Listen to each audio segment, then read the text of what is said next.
ఉన్నారు. నా గిన్నె నిండి పొరుచున్నది. నేను బ్రతుకు దినమున నీవు కృపాక్షాములే నా వెంట వచ్చింది. చిరకాలము యెహోవా ముందు నేను నివాసము చేసిన ప్రార్థన చేసుకుందాం.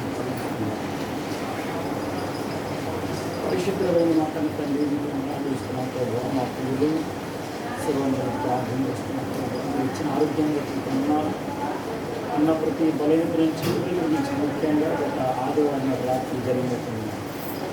ఆ గొడవ అంతట్లో ఎరిగిన దేవుడు, ఎవరిది తప్పు ఉందో ఎవరిది అన్యాయం ఉందో అన్నీ ఎరిగిన దేవుడు. ఈ బిడ్డ నుంచి పిలుస్తున్నాం. మీరు దీవించండి, మీరు లేవనెత్తండి. ఆయన చేస్తున్న ప్రతి పనులను కృతంతో ఉంచండి. మీ సహాయం అనుగ్రహించండి. మీకు మీరు మహిళ మనసు మార్చండి. ఆయన తాగు నుంచి చోదం నుంచి ఆయన గంజా నుంచి విడుదల కలిగించండి. మత్తు పదార్థాల నుంచి ఆయన విడుదల కలిగించండి. ఏ నామంలో సమస్త ఘనతామని మా ప్రజలు ఆరోపిస్తున్నారు. యేసు క్రీస్తు పరిశుద్ధమైన అడిగి పొందుకుని ఉన్నాము మా పరంగా.